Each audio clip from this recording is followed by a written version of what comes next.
Hai, saya Marta Suherman. Kembali ke sesi Q&A dan hari ini saya akan menjawab email yang sudah masuk ke dalam inbox saya.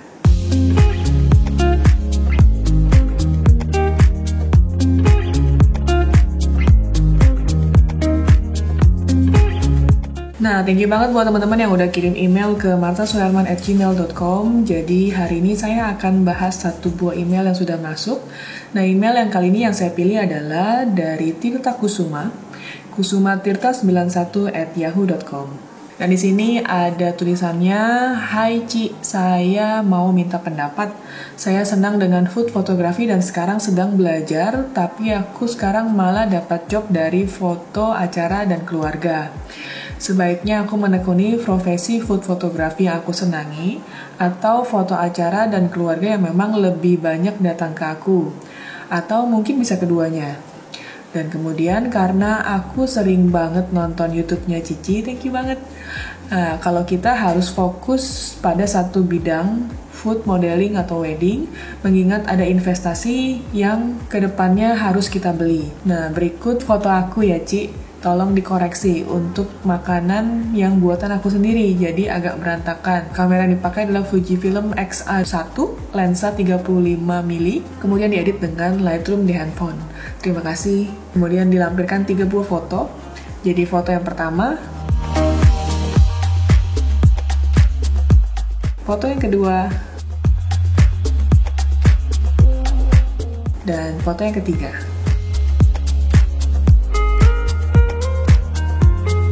Nah, pertanyaannya sebenarnya pertanyaan yang lumayan sering ditanya. Jadi banyak banget email yang masuk atau DM yang masuk ke dalam Instagram saya.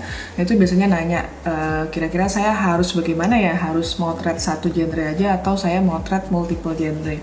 Nah, di sini sebenarnya kembali ke interest kita masing-masing. Sebenarnya kita itu sukanya di mana sih yang paling kita suka, atau strength-nya kita itu, kekuatannya kita di foto apa. Nah, kalau teman-teman belum tahu kira-kira kekuatannya di mana, kira-kira kita benar-benar passionnya di mana. Nah, teman-teman silahkan dicoba semuanya. Jadi ketika kita proses belajar fotografi itu memang harus semuanya dicoba supaya kita bisa tahu setiap genre itu punya tingkat kesulitan yang berbeda-beda. Jadi misalkan kalau teman-teman bilang, oh saya cuma foto street aja kok gampang gitu misalnya.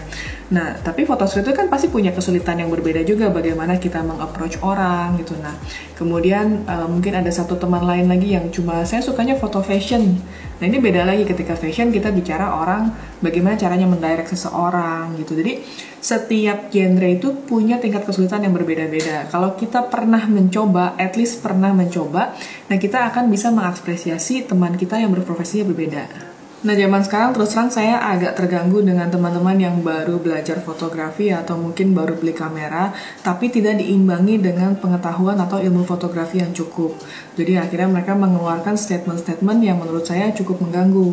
Karena di dalam fotografi itu kalau kita ingin masuk ke dalam dunianya, ini nggak cukup hanya sekedar peralatan kamera aja, tapi kita juga membutuhkan karakter atau attitude yang baik. Jadi kita harus tahu bagaimana caranya bekerja di dalam industri ini. Jadi untuk masuk ke industrinya ini teman-teman harus memiliki wawasan yang sangat luas banget. Jadi misalkan dilema yang paling sering diperdebatkan itu adalah mengenai boleh nggak sih editing, boleh nggak sih Photoshop. Nah, teman-teman pasti sering banget dapat pertanyaan ini. Ada orang yang bilang editing itu nggak boleh, ada yang bilang boleh gitu ya. Nah, ini nggak pernah kelar perdebatannya. Dan kita sebenarnya sebagai pencinta fotografi, kita harus bisa membuka wawasan kita. Kenapa fotografi itu membutuhkan post-processing? Kenapa ada yang namanya manipulasi? Kenapa manipulasi tidak boleh dilakukan? Nah, ini karena genre berbeda-beda. Kalau kita bicara misalkan street fotografi, ya kita membutuhkan dokumentasi gitu ya, atau berita-berita untuk diberitakan kebenarannya. Nah, itu akan otomatis tidak boleh ada manipulasi. Tapi kalau kita masuk ke dalam dunia komersil, advertising, mereka membutuhkan manipulasi karena untuk efisiensi dan juga menekan cost. Nah, kembali ke pertanyaannya dari Tirta di sini. Jadi sebenarnya bisa aja, silahkan aja kalau memiliki dua passion yang berbeda. Jadi suka masak juga kan, kalau saya lihat ya di sini banyak foto makanan dan juga masak sendiri. Jadi kalau memang passionnya di makanan, nggak apa-apa, silahkan aja. Dan juga kalau saya lihat di sini kan foto liputan itu biasanya nggak banyak peralatan yang diinvest kalau menurut saya ya. Karena biasanya namanya event keluarga, acara keluarga itu biasanya kan hanya membutuhkan kamera dan juga lighting. Paling kita membutuhkan waktu untuk belajar melihat momen, jeli melihat momen. Nah itu kalau saya lihat dari foto dokumentasi. Tapi kalau kita bicara food fotografi, memang ada banyak peralatan yang harus diinvest. Jadi kita harus punya beberapa props yang mendukung ya. Kita harus punya, itu kan banyak ya kalau food fotografi itu kita bisa ada talenan lucu-lucu, gelas gitu ya, kemudian alas fotonya. Jadi teman-teman di sini juga bisa jadi pertimbangan nih kalau misalkan memang mau masuk ke food fotografi, itu otomatis harus diinvest. Jadi supaya foto kita lebih maksimal, kita memang harus invest di propsnya itu. Nah jadi saran saya sih silahkan aja dijalankan dua-duanya. Kalau misalkan memang dilihat event lebih menjanjikan, ya nggak apa-apa juga gitu. Jadi ini biasanya setahu saya banyak fotografer yang nggak cuma motret satu aja sih. Jadi biasanya paling minimal mereka memiliki dua genre, dua passion gitu ya. Nah kalau saya sendiri terus terang saya orang yang gampang banget bosen. Jadi biasanya saya nggak bisa stay di satu genre dalam jangka waktu yang lama. Nah ini juga ada kaitannya dengan latar belakang saya karena saya seorang graphic designer. Saya di sini dididik untuk menjadi seorang yang bisa menciptakan apapun sesuai dengan permintaan klien. Jadi kalau teman-teman mungkin belum pernah lihat portfolio saya, teman-teman bisa cek di website saya di matasuherman.com. Nah di sana ada beberapa pekerjaan saya untuk beberapa perusahaan dan juga di situ juga ada saya cantumkan di bagian bawahnya yang personal saya. Jadi ada foto-foto yang kaitannya lebih ke foto-foto travel. Nah itu biasanya foto yang sifatnya project pribadi saya.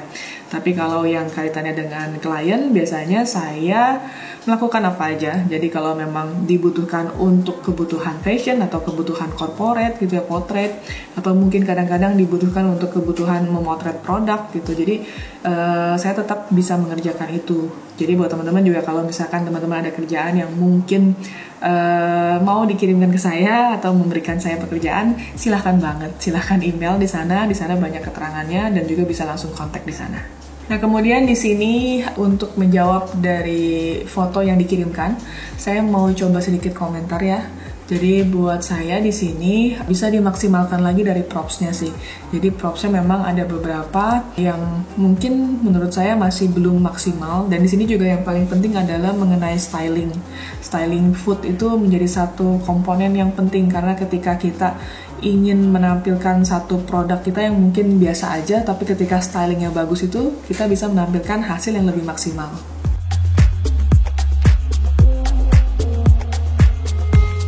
Nah untuk foto yang pertama ini bisa dimaksimalkan dari bagian backgroundnya, mungkin bisa cari background yang lebih polos gitu ya, atau yang lebih bernuansa, lebih gelap sih menurut saya mungkin bisa lebih maksimal.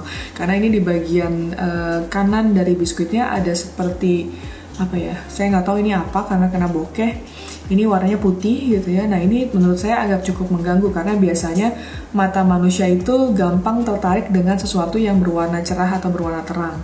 Jadi di sini saya dari tadi tuh tertarik sama objek di bagian belakangnya ketimbang si biskuit ini sendiri.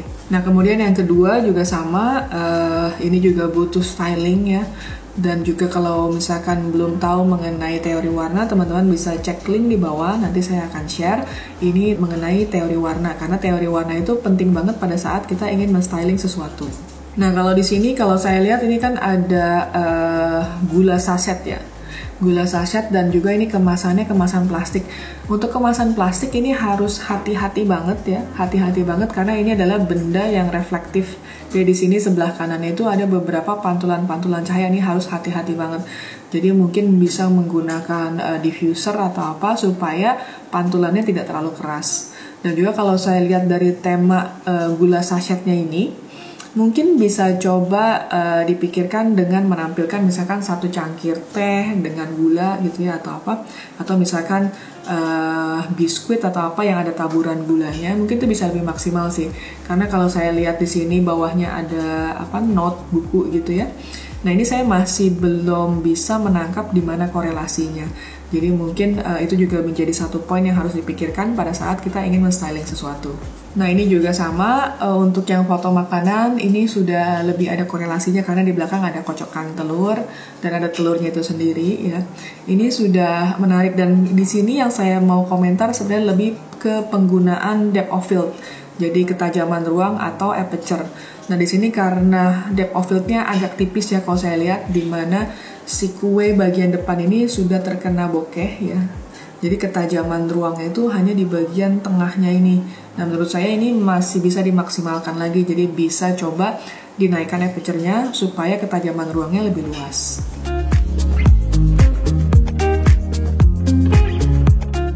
Nah, buat teman-teman yang ingin tahu pembahasan atau tips mengenai food photography, saya pernah buat di video sebelumnya. Jadi silahkan dicek di link di bawah, karena ada beberapa video saya yang kolaborasi bersama David Liusman. Nah, kemudian teman-teman juga bisa cek di YouTube saya, ada satu folder yang khusus membahas mengenai food photography. Nah, di sana ada banyak banget pembahasannya dari kesalahan food photographer pemula, kemudian alat-alat apa aja yang harus diinvest gitu ya. Nah, di sini teman-teman bisa coba cek, mudah-mudahan bisa membantu teman-teman untuk memaksimalkan hasil foto kamu.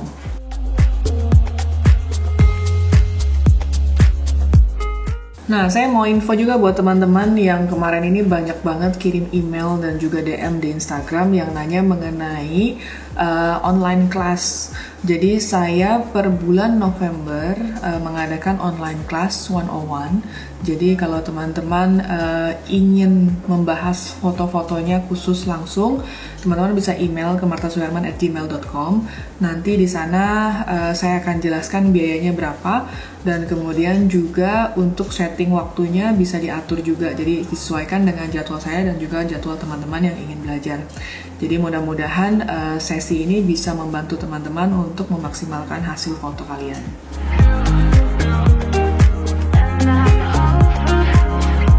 Oke, nah hari ini pembahasan mengenai email kiriman dari teman-teman subscriber sudah selesai. Jadi buat teman-teman yang ingin request tema berikutnya silahkan tulis di bawah. Ya, jangan lupa like, comment, subscribe, dan juga share sebanyak-banyaknya. Thank you for watching.